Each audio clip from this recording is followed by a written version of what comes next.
There's Jason Plato, defending champion. It's Brands Hatch. It's the final countdown to the first race of the 2011 Dunlop British Touring Car Championship. Matt Neal is on pole position. The cars are assembling and Louise is out on the grid. Hello everybody, happy Mothering Sunday. Welcome to the first British Touring Car Grid of 2011. This is of course the premier national racing series in the UK, but a lot of the teams here are keen to show support for their international partners in Japan in light of the terrible incidents that have happened in that country recently. Honda, just one of the teams who are running a special livery on their cars this weekend to show their support. And I know Matt Neal, who's put that car on pole position. Matt, your thoughts have been with your colleagues in Japan over the last few weeks, haven't they? Yeah, I mean, obviously working closely with three major Japanese companies, with Honda, Pioneer and Yuasa, you know, our hearts and our thoughts are all with the poor people who've been affected so severely over there, and we just send them the best wishes we can from Honda Racing. I'm sure we definitely all echo that as well. Let's turn to the racing. You've put the car on pole position, and by quite a significant margin as well, a quarter of a second. Was that a surprise to you, how quick you've been? It was almost we knew we got pretty good pace in the car. It was the lack of pace from Jason, because we know what he's good for, and we don't know whether he's playing a little bit of a game with us or what at the moment. But I think it might be a different story in the races. You know, we knew we were going to be fast in qualifying trim, but maybe not so good in the race, where Jason will come on stronger. So we need to see how this one unfolds. The theory is, of course, that you're going to be heavier on your tyres, but you've been looking pretty good on race pace so far, haven't you? Ish. So how do you see this one panning out?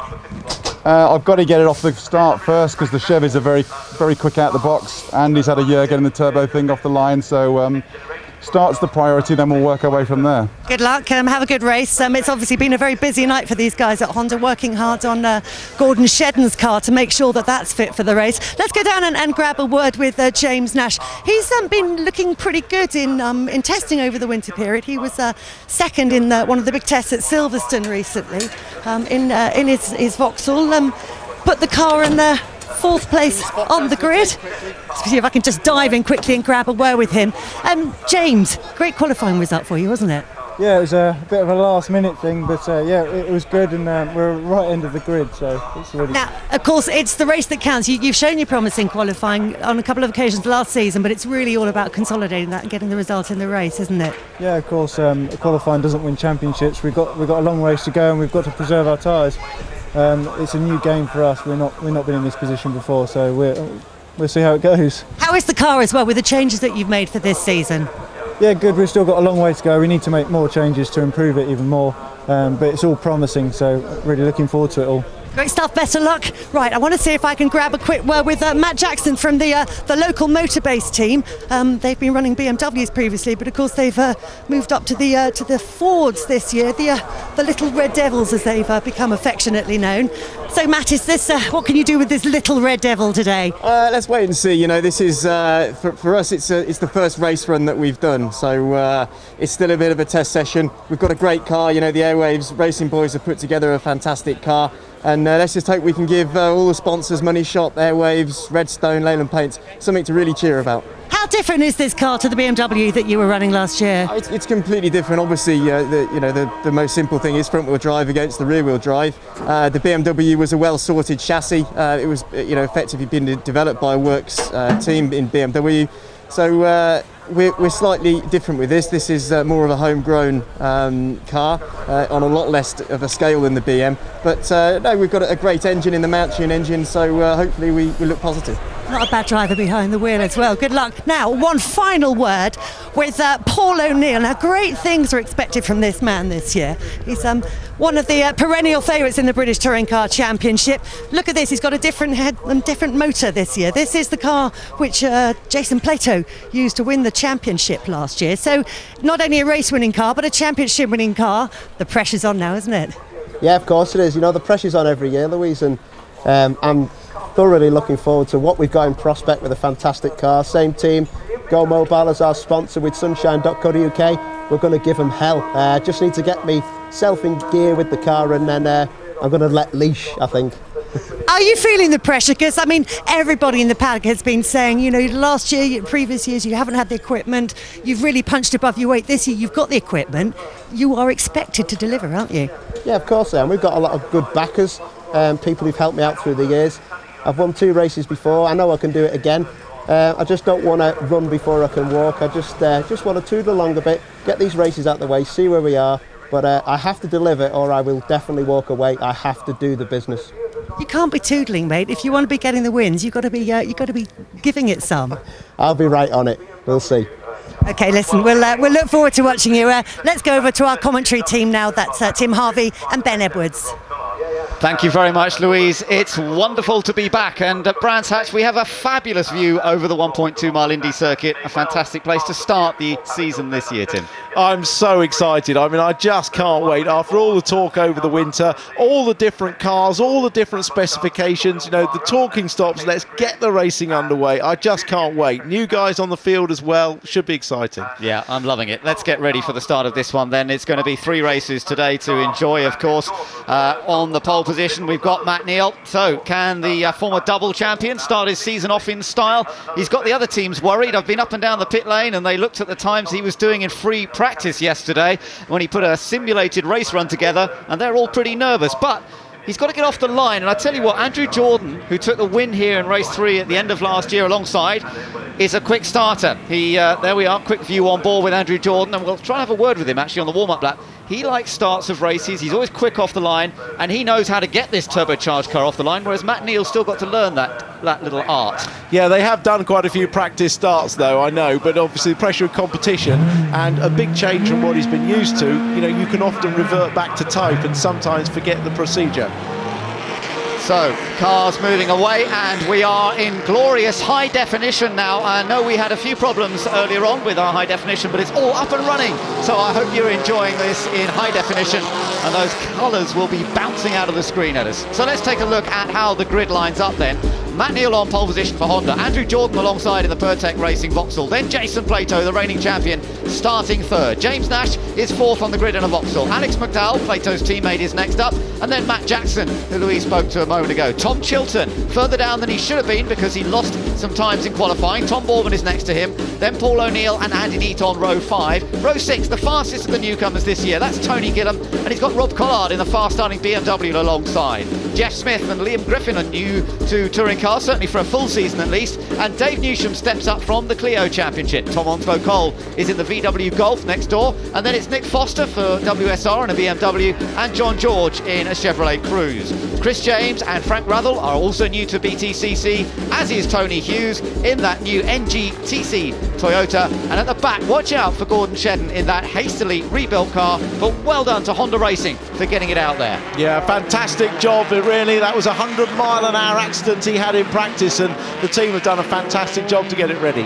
Right, let's see if we can get a quick word with Andrew Jordan. There he is, he's starting from 2nd place. Andy, this is Ben up in the commentary box. Tell us your thoughts going into this one. Matt Neal hasn't started a turbocharged car before, but you have, so can you have him into paddock? No, I'd like to think so, Ben. Everyone at Pertec Racing did a great effort yesterday, and we're right up there, which is where we want to be. But obviously it's a long season, so we just need to get a good solid result in this one. But I was giving Matt a little bit of stick last night because he said he's only tried to start one in the wet, and it's a bit of a different technique to get them off the line. But hopefully we can get a good solid result and pay off all the hard work. You've done a lot of testing this winter, haven't you? So have you got more miles under your belt than anyone else, do you think? Yeah, I think so. That was the aim, is to try and get out testing as early as possible and do as much as possible. And we've really worked hard on trying to reduce the tyre wear with the turbo engine. But ask me after this race and I'll tell you how the tyre wear was. But hopefully we can put a good shot on for you guys. Thanks very much. And you may have a delay because there's a car stopped by the side of the road. There's a car by the side of the track. It's Liam Griffin, who's obviously in a little bit of trouble there, Tim. Yeah, but there looked like there was contact. There's definitely contact on the front left of that car.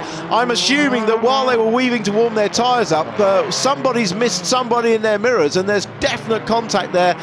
Broken front suspension. What a disastrous debut for Liam Griffin, who's so looking forward to his first British touring car race with Motorbases. Stepped up from the Porsche Carrera Cup, and indeed we have got got a start delayed. Yeah, so that really is not the ideal start to the season. But well, Liam Griffin's car, as you say, quite badly damaged. It's gonna take some real assistance, from mechanical assistance, I think, to move that car. No way the marshals are going to be able to do it, and they're calling for a lift. They're going to have to get one of the vehicles out. In fact, I can see one heading out of pit lane already. So difficult start for Liam Griffin. Marshals, as ever, are on target to try and get it sorted out as quickly as possible. Yeah, well, we've had 2 accidents now before the race has even started. Yeah. Goodness knows what we're going to see in the season.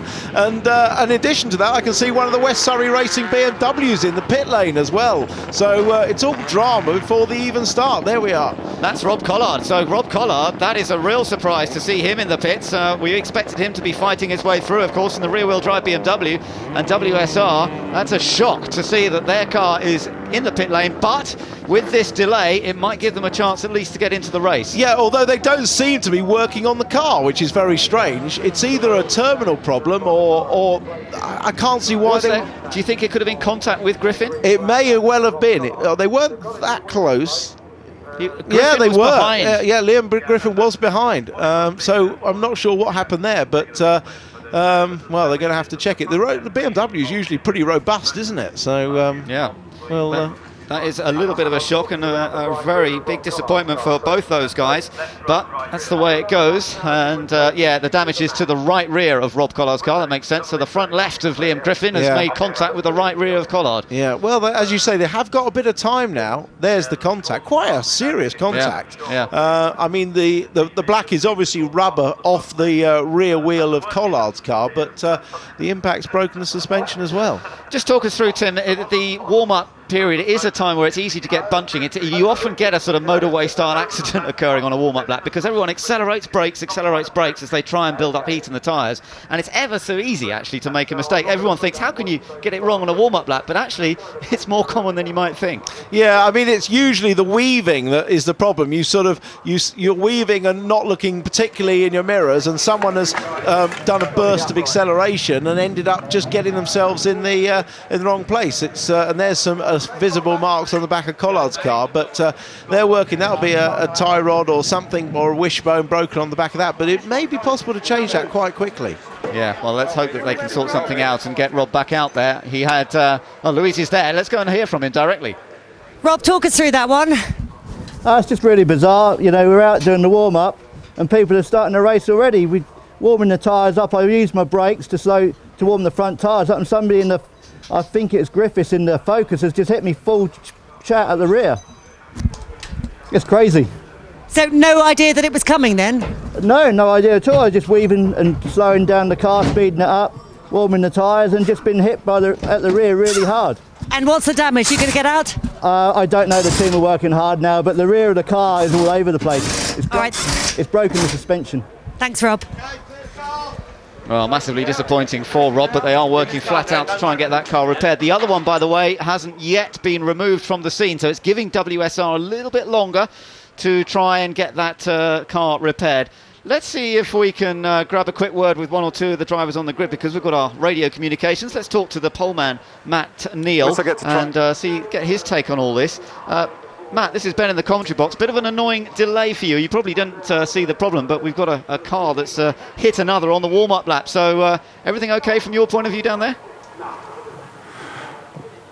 Yeah, Ben, just want to get on with it, mate. Yeah, I can understand that. This is not what you want, a delay when you're sitting on pole position. But just tell us, I know you're feeling good about this car, but of course you've got to get it off the line, and now you're having to wait even longer before you can see how that goes. On the positives, it allows me another practice at getting it off the line, so I've got no complaints in that region. How was it just now? So how was it just now when you went off the line? Was it okay? Did you manage to get a reasonable start? No, I think we've lost him there. Okay, I got that. Thanks, Dad. Yeah, he's talking to his dad on the other radio. His dad, Steve, obviously the team manager there at Dynamics. Yeah, the point is that he's now had his 2 warm-up laps. Yeah. He'd actually be ready to go now, so he's got the front tyres pretty much up to temperature. So this will be quite a genuine practice start for him, pretty close to what it'll be. Yeah. So good opportunity for him to learn. There's Rob Collard's at pit exit, so that's good news. So hopefully he will be able to join up at the back of the grid, I would think, when they go out on their next, because they'll have to have another warm-up lap. Let's go down to the grid, and Louise is with the boss of the Airwaves team, Dave Bartram. Yeah, we've just heard Rob Collard's version of events. Let's grab a word with David Bartram. I know you've spoken to Liam on the radio, haven't you? What's he said to you? Yeah, I spoke to Liam on the radio just very briefly. As the cars went up the hill on the warm-up lap, they seemed to bunch up in the front. Rob stopped dead, and Liam obviously caught the back of Rob. A bit of an unfortunate accident, I think. I don't quite know why until we speak to Liam in full, but as I say, they went up the hill, it all slowed down. Rob stopped completely, and Liam didn't. So Rob, because I mean, just talking to Rob about it, he was sort of implying that Liam had started the race already, and that's not how Liam saw it, though. I don't know, I haven't spoken to Liam that full yet, but obviously racing drivers always see things their way, so we'll talk to him when he comes back. But luckily Rob's going out, so he should be okay. Any idea from Liam what the damage on the car is? I think he's broke a bottom arm, so we'll have a look when it comes back and see if we can just get him out to see if the car's okay. All right, thanks, David. Thanks, Louise. Well, we've got newcomers into the series, of course, and I guess that these things can happen. They're pushing Rob Collard's car back. Now, I wonder what that's about, Tim. I don't know. I mean, well, they seem to repair it quite straightforwardly, quite quickly. The wheel... Actually, no, that wheel's nothing like straight. Look, you can see that's not that's towing in massively so they've got that. They obviously did a quick fix, but it's not right. Usually the team will try and have spare wishbones and parts that have already been pre-fitted to the car, so that they haven't got to make any adjustment to it. They can be fitted straight on without any adjustment. But clearly, there's more substantial damage than they first thought. So I think what happened is they fitted it. Rob drove it down the pit lane. He said, "No, this isn't right, boys." Steering wheel might have been at a very strange angle. You're looking at Matt Neal's car. Very similar livery, of course, to last year on the Honda Racing Civic, but he's got that turbocharged engine beneath the bonnet now, as we've seen from a number of teams switching to turbo power under the new regulations, where we've got a match of normally aspirated and turbo cars on the grid. Of course, Jason Plato in the Silverline Chevrolet, sticking with the normally aspirated engine, and lovely to see the fans turning up for this first event of the season. The weather's been pretty kind to us so far over the weekend, and lovely up there at Paddock Hill Bend, an absolutely packed grandstand. All eager to see, as we are, Tim, really how things sort out in terms of performance, because it is such a mixed grid now in terms of the cars. We've got different specifications, different weights, front wheel drive, rear wheel drive, all sorts of variables now in the mix. Yeah, although the tide is definitely turning, isn't it? We've now got more turbocharged cars, more NGT turbocharged engine cars, and you know, you look at the BMWs and Rob Collard with the Crack West Surrey team, he's qualified well down. Okay, he's out of this race, but you do feel that the tide is turning, certainly against the rear wheel drive cars and towards the turbocharged engines. Jason has already played a political game, interviewed at the starter just before this race. You know, he's saying, oh, how strong the turbocharged Hondas are. So he's already playing the underdog in his Super 2000 spec car. But don't forget, that is the World Championship winning car from last year. That's right, yeah. So they've brought that over here from World Touring Cars. Everybody's got off the grid okay. Gordon Shedden right at the back, of course, there in the other Honda. So the two Honda racing cars are sandwiching this new grid for the 2011 season. But Rob Collard's car, I'm afraid, is still down there in pit lane. Now then, shall we see if we can get a quick word from our reigning champion? We're not going to... No, he's talking to his team, apparently, so we'd be talking over the top of someone else, so we won't give that a try just yet. Bit of weaving going on around to try and get that tyre temperature up. Andrew Jordan in second place, then Plato, of course. Talk about James Nash, Tim. He's in the black Vauxhall in fourth place. Qualified well, only his second full season of British touring cars, but he's a guy who's shown good pace in qualifying and indeed in the races, but he sort of needs to build a whole season-long campaign in this car now. Yeah, I think James Nash and Alex McDowell are the two guys who are really going to make a name for themselves this year. They're both in good cars, but they both have already shown they've got great pace. Nash has had a season. Let's see if they can put that year together, as you were suggesting. But they've both got good teams. RML Chevrolet and 888 running the James Nash's Vectra. I think they'll do a really good job this year. And they'll both certainly be pushing the front guys and getting podiums and hopefully race wins.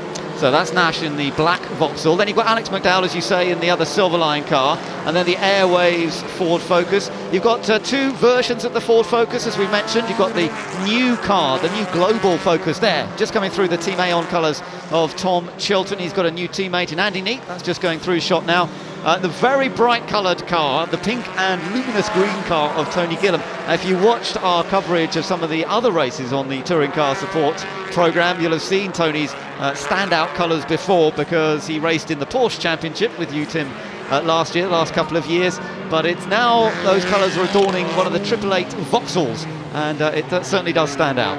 Yeah, it does. I mean, ironically, Porsche's lost his touring cars game because Porsche refused to sell him one of their new cars because they thought they were going to be oversubscribed. So Tony said, well, stuff you, I'll go and race touring cars, and he's absolutely loving it. He comes from a front-wheel drive background. He won the VW Racing Championship, and so he's really loving this this car. And in fact, that you can see on the side of the car, win this car. It's a competition to win his actual race car, so that's a pretty good prize. Yeah, that's right. Yeah, if you go to his website, there's all details there about how you can win that car. Also, the AMD Miltech team with the VW Golf, they're giving away a road version of their race car at the end of the year as well. So a lot of competitions to get involved in around the British Touring Car Championship. You can just see the Golf there. Tom Onslow Cole at the wheel of that. Yeah, and a flight in Jason Plato's plane. I don't think I'd want to do that if he was... Helicopter. I wouldn't want to do that if he was flying, that's for sure. So a Honda at the front, a Honda at the back.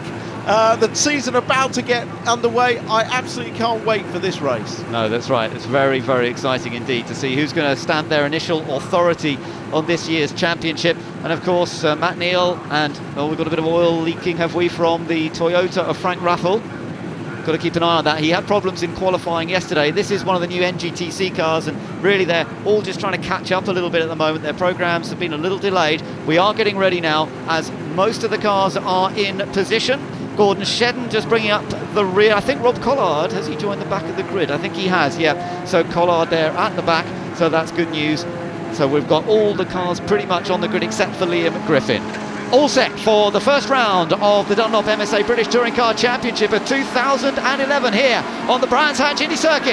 Lights out, away we go, and it's Matt Neal from a pole position, but Andrew Jordan's going to come at him from the outside. Jason Plato trying to go down the inside, but it's Matt Neal who has the initial advantage. Bit of rubbing between McDowell and Nash. Plato gets sideways, and he's up to second place, and he's on the charge trying to come through, and Plato is in the lead. Matt Neal is spun out by McDowell. Matt Neal, the pole sitter, is in the gravel trap in the second corner of the British Touring Car Championship, and Jason Plato leads. Well, it didn't take long for the action to start, did it? Both the Chevrolets pushing forward. McDowell and just getting into the back of Matt Neal as he went into the corner. Some late braking into Druids. Safety car is going to be out at the end of this lap, so we'll get a chance to review that. But Matt Neal was a little slow off the line, but I thought he had it certainly into paddock, but there was some contact there which opened the door for Jason Plato to dive through.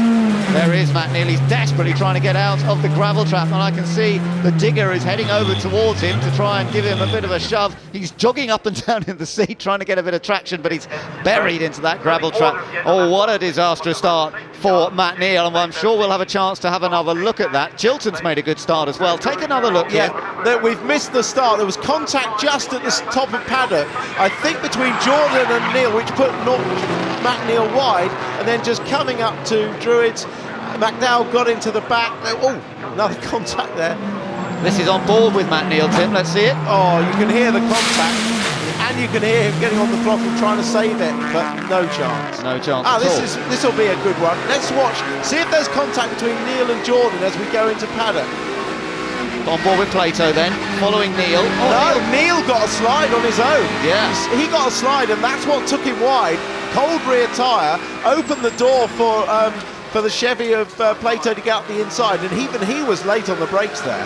So Plato's been gifted the lead of the race as Matt Neal made that little mistake. Now this was on board with Paul O'Neill, I think, and you'll just see Matt Neal's car off to the left. Was there any other contact further?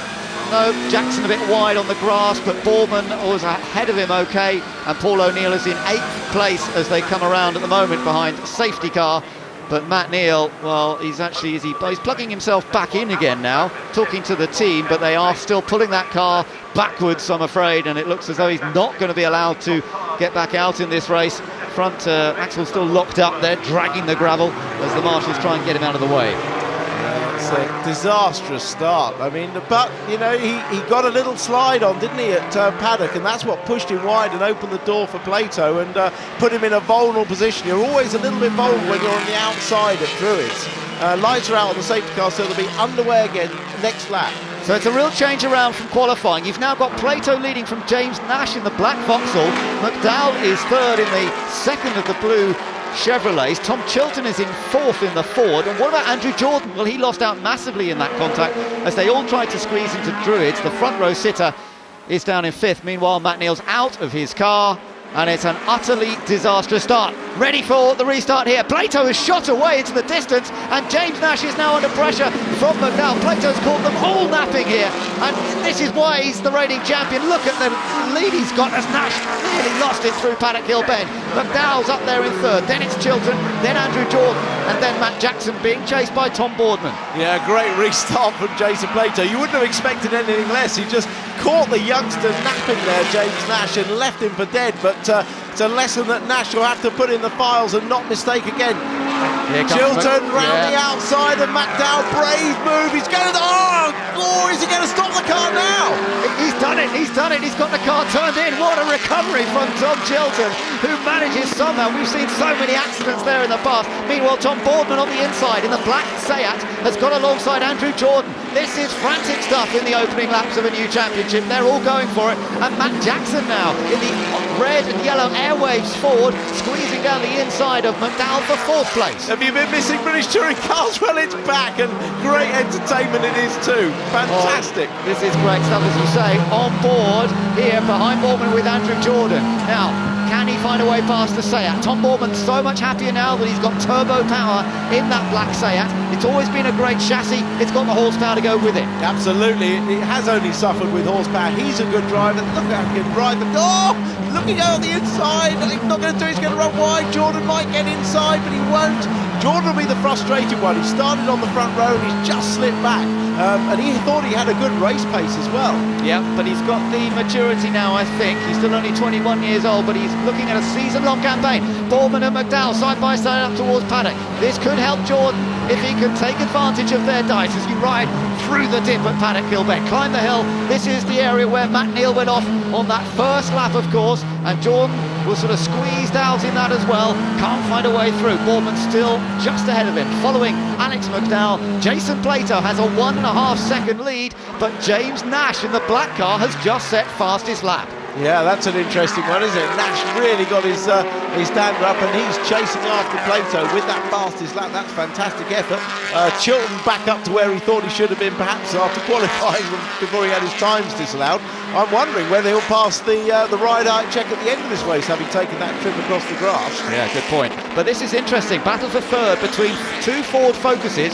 One is the new version, the global Ford Focus. There it is, that's the white and blue car driven by Tom Chilton. And behind him is the car that he drove last year when it had LPG power. Now it's got petrol power, and it's in the hands of Matt Jackson. Well, these two both have exactly the same engines. They both have the NGT turbo engines prepared by Dave Mountoon in Essex. Legendary Ford preparer of engines, so they're exactly the same engines, but obviously it's the old shape car against the new shape car, one prepared by Arena, the new shape global car, and Motorbase preparing the old car. Yeah, very, very interesting little tussle this could turn out to be between Tom Chilton and Matt Jackson. Behind them we've got McDowell. Tom Boardman is still there in the black Seat in 6th. Andrew Jordan is in 7th. O'Neill, there's saw Matt Neal, of course, watching from the sidelines. Paul O'Neill is currently in 8th place. Then Tony Gillam running well in 9th. Andy Neate is 10th. And Gordon Shedden, by the way, who started at the back, is up to 11th. So Gordon Shedden has made a lot of progress, and we'll keep an eye on that. A little bit of a nudge there from Andrew Jordan on the back of the Seat. Yeah, we saw how quick that Seat was. Along the start-finish line, he could draw alongside on the outside, albeit, of Alex McDowell down the straight. So we know how quick that car is relative to McDowell's car. Remember, there's no weight in any of these cars. They're all running on their base weight, so there's no adjustment to be made for weight. This is exactly how quick they are. Watch this down the straight if you stay on board. See how they close up. They won't get alongside this time because they're a bit further back, but you watch Boardman close up on McDowell in his Super 2000 engine RML Chevy. Yeah, that's right. But it's a relatively short straight, and it's tough, isn't it, to take advantage of that into Paddock Hill Bend. And there's a little bit of a wobble again from the Seat of Tom Boardman. Andrew Jordan's car looking stable. Oh, he had a little think, and Boardman was aware that he had to cover the inside. Yeah, as soon as he looked at the inside, Boardman shut the door immediately, and that's the safest line into Druids. Plato still leads, and he's opened up a 1.8-second gap. He's responded to that fast lap from Nash, and there is Gordon Shedden, who's now got past Andy Neek. He's into the top 10, Shedden. Good recovery drive, as we would have expected from Gordon, and he's now got a few more cars to try and pick his way past. Tony Gillam will be the next target, and then ahead of him, Paul O'Neill. It starts to get a bit tougher now. Yeah, well, he's working his way forward for the 3 races of the day. He needs to make progress this race. Obviously, after this race, the top 5 cars will get ballast, so he could improve again in the next race and hopefully have a good position on the grid for the final. So he could end up being scoring the most points of the day. Don't write it out. No, and Matt Neal's going to be having to fight his way through in the second race of today. So all to play for as they come down the hill. It's McDowell still running in 5th place in the blue Chevrolet, the black Seat of Bournemouth. McDowell just a fraction wide, but that was okay, he got away with it. And Andrew Jordan still follows behind in 7th place in the Pertec Vauxhall with the turbo engine. Back in the pits is Rob Collard. I'm afraid he's having a miserable time. He had that accident with Liam Griffin on the warm-up lap, and now there seems to be some sort of engine problem. Yeah, so one thing those BMWs need is reliability, because they haven't got as much performance. Look at Nash. I tell you what, on the last lap, Nash set the fastest first sector of the race at 29.1. So at this stage of the race, to set a fastest sector on the longest of the 2 sectors is very impressive. Yeah, that is a good effort, and he's taken 4/10 out of Plato over the last couple of laps. So yeah, he's been taking impressive. 2/10 a lap on every lap the last few laps, so he is closing. He is closing, so Plato hasn't got this one all wrapped up yet, that's for sure. This is a great little dice still going on for 5th place. McDowell goes wide, there's Plato, there's Nash then going quickly at the moment. Then you still got the 2 Fords of Chilton and Jackson, then Chevrolet, Seat and Vauxhall here, all together. Lovely to see so many different manufacturers. Oh, Jordan up the inside, late lunge, gets the car alongside, bit of contact, but he's made it through. Yeah, good spot. He was really late up the inside there, but he was an opportunist piece of overtaking, perfect piece of overtaking from Andrew Jordan, and that has put him up into 6th place now. So can he now find a way past Alex McDowell? We've seen the speed from Andrew Jordan. He's got past one of them. Can he do it again? Yeah, I think Tom Bournemouth just took his eyes off Jordan for a little bit. Here we go, through Surtees, Jordan carrying good speed, Bournemouth not really defending, leaves half a chance, and that's all Jordan needs to roll off the brakes and let the car get into the corner. Yeah, absolutely perfectly done. As you say, he caught Tom Bournemouth napping a little bit there. Bournemouth goes out wide to the outside, which is the racing line, but Jordan's up the inside before he knows it. Yes, there was a bit of contact, but I think Tom will look at that and say, well, I'd have done the same given the same situation. And look how quickly Jordan now has caught the back of McDowell. So this is the race for 5th place. Yeah, he's jumped onto the back of McDowell, and he's got the same advantage of that engine, a little bit quicker down the straight than the Chevy. Yeah, and he's also got a car that's handling beautifully. Look how he could tuck it in there through paddock. He's got the line up to Druids. I think he's going to get him into the hairpin. He's on the inside. Perfect. Absolutely beautiful. And you can see how well that car worked through Paddock Hill Bend, that he could just hold a slightly tighter line and get the overlap before they got to Druids. Yeah, that was brilliant, because he actually got inside Alex McDowell just on the exit of paddock, having held a tighter line all the way through. Yeah, so Jordan now up into 5th. He's going to be chasing that Ford pairing now of Chilton and Jackson. Take another look at this, Tim. This is Collard. Actually, yeah, he's back out again on track. This was hopefully... That's Plato. Yeah. That's Nash. And then coming through now, you see the 2 Fords of Chilton and Jackson. Then right behind, look, just as McDowell runs wide, which is the normal line, Jordan's able to hold it really tight with full power and get up the inside. Yeah, great stuff. That car handling very well indeed. So they continue on round. Plato still has a 1.3-second lead now, by the way, over James Nash. So Nash still going well, but he's not closed up as much in the last lap or so. Then Chilton is in 3rd place, looking for a podium in the new Ford Focus, if he can hold on this way. Still a few laps to go though. Jackson's in 4th place. Andrew Jordan the one to watch, perhaps in 5th as he tries to close the gap.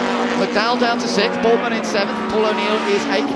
Gordon Shedden is now in 9th, so that means Shedden has picked off another one. He's got past Tony Gillam, but Plato crossed the line, and that was a 49.0, and it's a 49.1 from Nash, so Nash didn't close up at all. 3rd and 4th go through, 5th place Jordan, 6th place the blue car of McDowell, then the Seat, and behind them Paul O'Neill, now coming under big pressure from Gordon Shedden. Yeah, that's going to be a great battle, isn't it? They're good friends as well, but no friendships on the racetrack, it's every man for himself. Here they go, Shedden right up behind O'Neill. Paul O'Neill now, of course, in a Chevrolet, one of last year's cars, and he's looking down the inside. It's hard to get through here. No, not quite. That's a dangerous pace to try and pass, but he ducked out of it. Paul O'Neill gave him just a little inch of extra room in case, but obviously Shedden's going to be looking to get through very soon. So Shedden closing up to the back of this Chevrolet. It is an all-new look and an all-new car for Paul O'Neill. This is the car that Jason Plato won the championship with last year in its blue and white colours. Now it's in a slightly different colour scheme of GoMobile.com, and he's being chased hard by the recovering Gordon Shedden here. Shedden going towards the outside, then cuts back. No way through on the approach to Paddock Hill Bend. But you can bet that Shedden's going to be lining him up wherever possible here as he tries to further improve his position past the area where his teammate is still watching from the sidelines. Matt Neal disappointingly out on the first lap. One of the things that Matt and Gordon said to me was that they noticed when they started driving this car was a lack of engine braking because it's a turbocharged engine. They're just not getting the engine braking that they had before. They're having to work on a different braking technique, but certainly looked from the rear shot of Paul O'Neill's car like it was good on the brakes into Druids. Yeah, and that's going to make Gordon's task a little tougher if he's going to try and outbrake that Chevrolet ahead of him, but he's got the engine power here out of Clearways, this new turbocharged Honda developed by Neil Brown. There's his pitboard Flash Gordon, of course, is being signalled. He's now got 7 laps to go and he's in P9, but he's trying to get P8. No way through just yet if he can cut down the inside, but surely O'Neill, yes, covers that one. Oh, and there's a little nudge, and he's eased him out of the way, and I think it might be through this time. Gordon Shedden has the advantage. Now will Paul O'Neill get him back on the run down to the... Yes, he has, he's got him back, knocks him sideways, but Shedden holds it. Yeah, Paul was trying just give him a little bit back there, just to try and push him a little bit wide. Oh, someone with damage. I think it's Tony George. No, Tony Hughes, sorry. Yeah, in the Toyota. It's one of the new cars, still very short of development and 1 or 2 problems on the car, and I think he's heading for the pit lane, but it's not a factor in the front-running cars, that's for sure. He is heading in, I think, and so Tony Hughes disappointing to come out of the race so early. So one of the newcomers to the championship. Of the other newcomers, by the way, it's Tony Gillam who is leading the way in 10th place, even though he's been passed by Gordon Shedden. Shedden now up to 8th place, of course, and Jason Plato continues to lead, but his lead has come down to under a second. And meanwhile, McDowell is still in 6th place. Collard is throwing a spanner in the works because he's back out. There is the lead battle. You just saw coming through Plato with Nash behind and definitely a bit closer. Yeah, Onslow, Cole and McDowell have been given the black and white warning flag. This is for excessive use of the circuit. You can only get away with that a couple of times, either at Paddock or at Graham Hill Bend. So they'll have to watch it, otherwise there'll be black flag. Up the hill they come out of Druids, towards Druids. This is looking back from Plato's car at James Nash, who got the gap down to 0.8 of a second as they went over the line last time. So still, James Nash is keeping the pace up here and doing a good job. And they're coming up to laps and back markers now. Chris James is the first car they're going to try and pass, and he moves over to the inside to try and get out of the way, I think, yeah, in his Chevrolet Lacetti. No problem there for Plato. No, that's easily through, and he'll be glad. I think he's managing this gap. I think that when he saw Nash just creeping up on him, he upped his pace just a little bit. He had a much bigger lead than he expected to after that restart from the safety car, but he's managing it now, but he has had to up his pace. So Chris James just keeps to the inside there as James Nash goes past him, another of the newcomers to the series, but Plato really marching out on his own here as he's got that lead back up to just over a second, a nice comfortable margin, and I'm sure you're right, Tim, he's sort of controlling the pace here. He doesn't want to work the car any harder than it needs to be.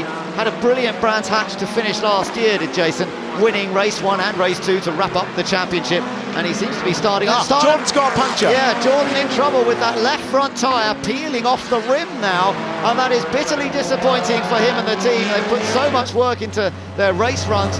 Well, I wonder what's happened there, but the left front has definitely gone, and so that means we've got some drivers moving up. Shedden will now move up to 7th. Yeah, well, it is a factor of this circuit. I personally had a puncture yesterday. Let's see what Andrew's got to say. Let's see if we can get a word with him. Andy, this is Ben. What's happened, mate? Do you know why that left front has given up on you? I think it might be from some contact we had early on. I smelled that it's been rubbing for a while, to be fair, and then it let go just as I went past the pit exit. So, great shame. A bit of a manic start to the race, to be honest. Wouldn't think it's the first race of the season, but don't quite know what McDowell was thinking up at Druids. He just turned Matt completely around, and that screwed us as well. So I think somebody needs to tell him it was the first race of the year, not the last one. Well, better luck in the next 2 races. Thanks, Andy. So disappointment for him, but as he says, it was probably down to some of the contact earlier on, and bodywork rubbing on tyres is never a good recipe. Meanwhile, Boardman coming under attack from Shedden, and this is for 6th place now. Tom Boardman doing his utmost here in the Seat, but Shedden seems to have got better pace. He certainly has. They've both got turbo engines, so there won't be anything between them. Both hatchback cars that have previously suffered on the straight. Look, they're very equal, but and they're both very good handling cars. But Shedden's got a head of steam up. He's come from the back and really negated a big part of that penalty that he had from going off, and it shows what a great job the team have done to get that car repaired, because don't forget, it hasn't had any running since that 100-mile an hour accident yesterday, and it's come out of the box perfect. Yeah, no, they've done a fantastic job, and they even got some sleep. I was very impressed. I thought they'd be here all night, but the boys even had time for a quick beer and got some kit last night, so that was good news. And Gordon Shedden repaying their efforts here as he tries to get past Tom Boardman. Can't quite do it at the moment, but it's looking as though he's going to have a go.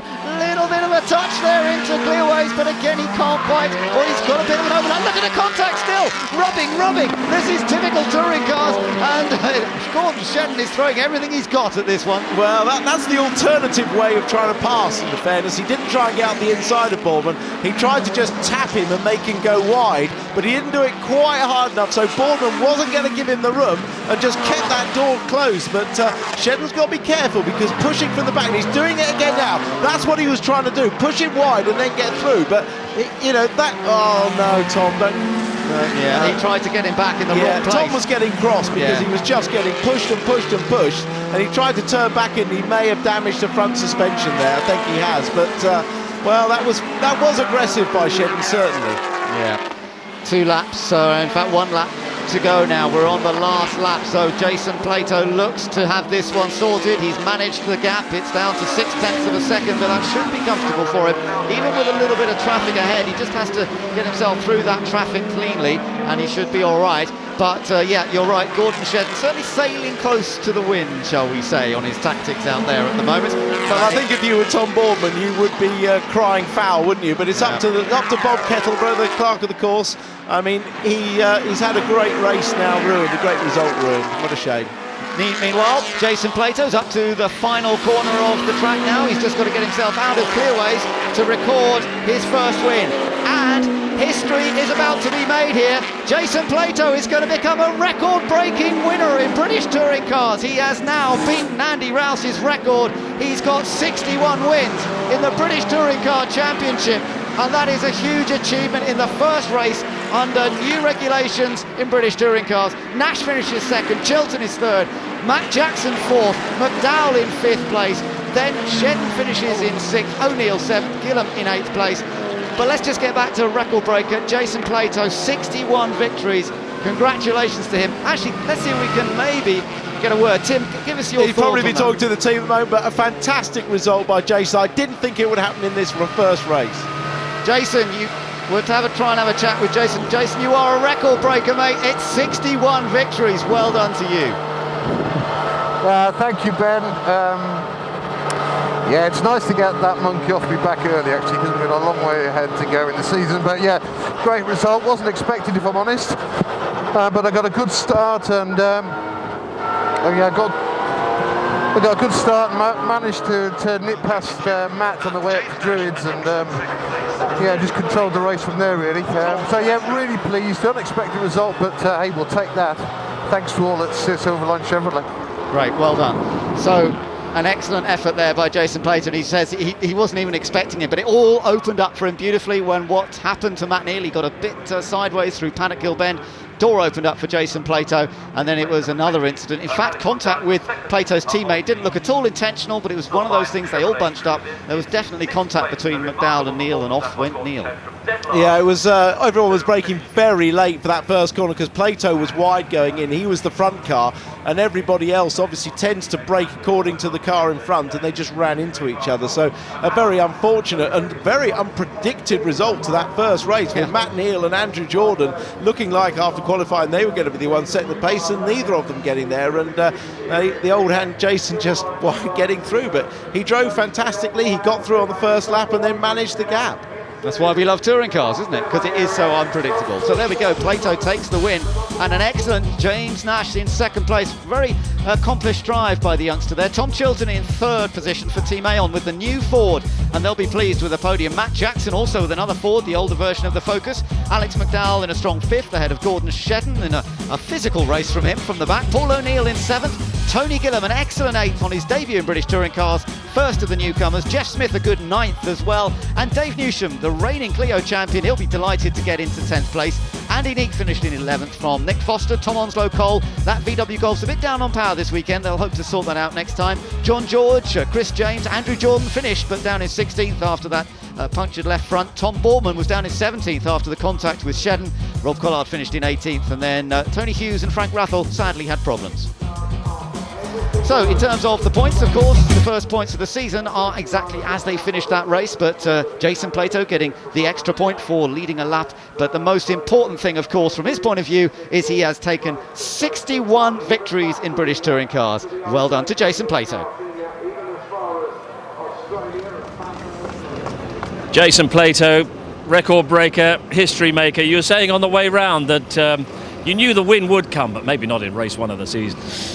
No, I mean, if I'm honest, I didn't expect that at all. You know, I thought third or fourth would be about best then, but I got a pretty good start and managed to get directly behind Matt, and then he made a little mistake at paddock, and that enabled me to get the overlap. And then I knew the corner was mine at Druids, and you know, it was a case of just controlling my race. But yeah, we've got some more improvements, I think. You know, we need to make some improvements to the car. But a win's a win, I'll take that one. Absolutely. It was a manic start. Was there any contact there from your point of view? I didn't see any. Certainly wasn't any on mine. I think Matt, I heard a screech of tyres just before we turned into Druids, and I think that's when Matt got either hit from behind or, I don't know, I didn't see what happened. It was my teammate, was it? I think it was your teammate, yes. Not sure what he deserves for that. Did you say a win's a win? And a place in the history books is something special. Now, you can sort of take a deep breath and say what that means to you. Yeah, I guess so. It's something which, you know, I don't want to think about until I pack back in this game, which is a long way in the future. And then, you know, I feel good and strong and fit and healthy. You know, I want to keep on going for another 5-6 years. So maybe then I'll start reflecting. But yeah, of course, it's lovely to get the record. Andy Rouse was a hero of mine as a kid, and yeah, it's a nice feeling, I must admit. But it's now gone. We've got to think about the next race. And what you've learned from the first race, you're mighty encouraged. As you say, more improvements to come. Tyres okay? Yeah, my tyres were fine. I got a little vibration towards the end on the left front, but we've got some set-up changes to make. I mean, my car's not perfect yet, so you know we must get it right, and I'm sure we will. Jason, 2011, you're on your way. Well done. Cheers. Now, Louise is with James Nash. Yeah, very happy James Nash, having recorded your best result so far in the British Touring Car Championship. Well done. Yeah, I was absolutely thrilled. I thought it was going to be a tough race. Luckily for me, there was a bit of an accident up at the front, which turned a few cars, and we made a break and just pegged Jason all the way. I wasn't expecting to be that close at the end, actually, with our tyres, but they lasted up quite well. Just talk us through that opening lap. How difficult was it to pick your way through the trouble, or did the path just open up for you? It sort of just opened up for me. Alex McDowell was being very aggressive and pushing on, and it just opened the slot for me, so I slid underneath, and that was it. Car was good. This bodes well for the rest of the day, doesn't it? It does, and the rest of the season, if we can keep improving, it's very good. Well done, good stuff. Just a final word that you said, you know, the pace to Plato at the end. Well, with the extra weight over the front wheels and stuff like that, I was expecting the tyres to go off a bit more than they did. So we managed it well. We weren't under any pressure, which is probably a reason why. It's excellent, really good. Congratulations, well done. Let's grab a word as well with third place finisher Tom Chilton, who again are looking very happy with that result. Given your grid position, that is pretty good, isn't it, getting on the podium? It's awesome. I mean, you know, unfortunately, we hadn't been praying to the right God in qualifying and fell by 0.5 millimetre. And we dropped from front row to the inside of the fifth row, which was 7th. And so to finish in 3rd place on the podium, you know, is great for us at Team Aon. And it's nice that obviously the new Focus, it shows, is a bit quicker than the old Focus, which means Ford's done a good job as well. So at the moment, I think everyone's very happy. Actually, just going around there, I've already got loads of ideas in my head what I want to do with the car for next race to improve it again. So, yeah, you know, we're in development in progress, new chassis, and so far it's great out of the box. A little bit of rallycross going on in that event as well. When I was going off, I was trying to look for all the divots in the ground. I was like, my bumper will be all right with that. Taking off and then drifting, and you know, that's what it's all about. That's why the British Touring Cars is the most exciting form of racing in the world. It's just like that the whole time. More pace to come later on? Hopefully, yes. Okay, great stuff. Well, we're heading off for a break now, but we'll be catching up with the Ginetta Juniors when we come back.